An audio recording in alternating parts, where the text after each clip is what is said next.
90/132 సబ్స్టేషన్లో సడన్గా మరి fire accident జరిగి 100 MVA ట్రాన్స్ఫార్మర్లో పెద్ద ఎత్తున మంటలు రావడం జరిగింది.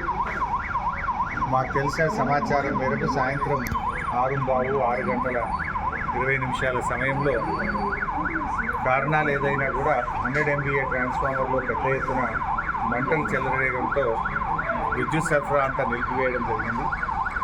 మరి మాకు సమాచారం రాగానే ప్రభాకర్ రెడ్డి ఎమ్మెల్యే గారు నేను ఇద్దరం హుటాహుటిన బయలుదేరి మరి మేము దాదాపు 7:30 ప్రాంతంలో ఇక్కడికి చేరుకోవడం జరిగింది. మేము వస్తూ మరి సిద్దిపేట ఫైర్ ఇంజన్తో పాటు అటు గజ్వేలు, హుస్నాబాదు, దుబ్బాక ఫైర్ ఇంజన్స్ని కూడా అలర్ట్ చేసి మరి 4 ఫైర్ ఇంజన్లను ఇక్కడికి చేరుకునే విధంగా ప్రయత్నం చేసి మరి ఆ 4 ఫైర్ ఇంజన్లు రావడం వల్ల దాదాపు 9:30-10 ప్రాంతంలో మరి మంటలు ఆర్పడం జరిగింది. ఇప్పుడిప్పుడే మంటలు కూడా కంట్రోల్లోకి వచ్చాయి. పాపం ఫైర్ అధికారులు కూడా 3 గంటల పాటు నిర్విరామంగా 4 ఫైర్ ఇంజన్లు కూడా కృషి చేసి మరి మంటలు ఆర్పడం జరిగింది. అయితే నేను ఇక్కడికి వస్తున్న క్రమంలోనే రాష్ట్ర ఉప ముఖ్యమంత్రి వర్యులు, విద్యుత్ శాఖ మంత్రివర్యులు బట్టి విక్రమార్క గారికి కూడా ఈ సంఘటన విషయాన్ని వారు తెలియజేసి మరి రాష్ట్ర స్థాయిలో కూడా ఉన్నత అధికారులను హైదరాబాద్ నుంచి పంపించాలని, వెంటనే విద్యుత్ సరఫరా పునరుద్ధరించడానికి అవసరమైన చర్యలు తీసుకోవాలని బట్టి విక్రమార్క గారిని కూడా కోరడం జరిగింది. వారు కూడా 15-20 నిమిషాల్లో విద్యుత్ అధికారులందరితో కూడా మాట్లాడి మరి రాష్ట్ర స్థాయిలో డైరెక్టర్ జగత్ రెడ్డి గారిని ఇక్కడ పంపుతున్నామని, విజిలెన్స్ ఎస్పీ గారిని, విద్యుత్ డిపార్ట్మెంట్ ఎస్పీ గారిని కూడా ఇక్కడ పంపుతున్నామని చెప్పారు. అదేవిధంగా విద్యుత్ శాఖ కార్యదర్శి రిజ్వీ గారితో కూడా నేను మాట్లాడి మరి వెంటనే విద్యుత్ పునరుద్ధరణకు కూడా చర్యలు తీసుకోవాలని చెప్పి నేను వారిని కూడా కోరడం జరిగింది. అయితే ఇప్పుడిప్పుడే మంటలు కంట్రోల్లోకి వచ్చాయి. ఇంకా కొద్దిసేపట్లో అధికారులు అన్ని సేఫ్టీ మెజర్స్ తీసుకున్న తర్వాత విద్యుత్ పునరుద్ధరణ పైన చర్యలు పెట్టడం జరుగుతుంది.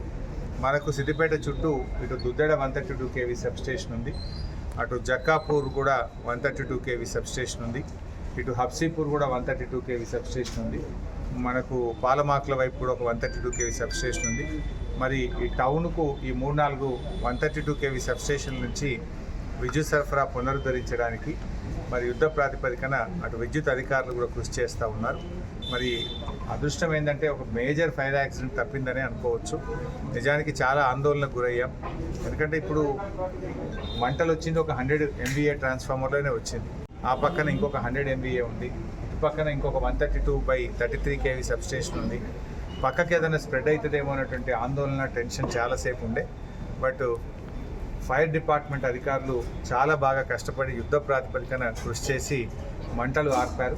బట్ ఏది ఏమైనా ఈ సంఘటన మీద విచారణ జరపాలి. దీనికి కారణం ఏందో కూడా తర్వాత విద్యుత్ శాఖ మరి రివ్యూ చేసి ఇలాంటి సంఘటనలు పునరావృతం కాకుండా చర్యలు కూడా తీసుకోవాల్సిన అవసరం ఉంది. ఎందుకంటే పట్టణ నడిబొడ్డునే ఉంది ఈ సబ్స్టేషన్.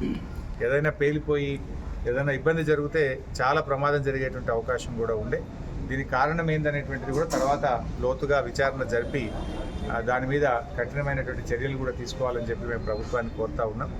బట్ విద్యుత్ శాఖ అధికారులు, ఫైర్ డిపార్ట్మెంట్ అధికారులు కూడా యుద్ధ ప్రాతిపదికన స్పందించి బాగా కృషి చేసినారు. నేను వారందరినీ కూడా ఈ సందర్భంగా అభినందిస్తూ పట్టణ ప్రజలు కూడా అందరూ కూడా సహకరించాలని, బహుశా కొద్ది గంటల్లోనే తిరిగి విద్యుత్తు పునరుద్ధరణ కూడా జరుగుతుంది.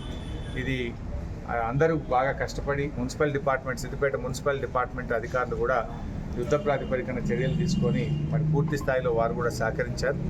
ఇప్పుడే నేను మళ్ళీ రిజ్వీ గారితో కూడా ఎనర్జీ సెక్రటరీతో మాట్లాడాను, చీఫ్ ఇంజనీరు, సూపరింటెండెంట్ ఇంజనీరు అందరితో కూడా మాట్లాడాం. డిపార్ట్మెంట్ అంతా కూడా గేరప్ అయి ఉన్నది. కొద్దిసేపట్లోనే పూర్తి స్థాయిలో ఇది కంట్రోల్ రాగానే మరి విద్యుత్ పునరుద్ధరణ మీద దృష్టి పెట్టి మరికొన్ని కొద్ది గంటల్లో విద్యుత్ పునరుద్ధరణ కూడా చేయడం జరుగుతుంది.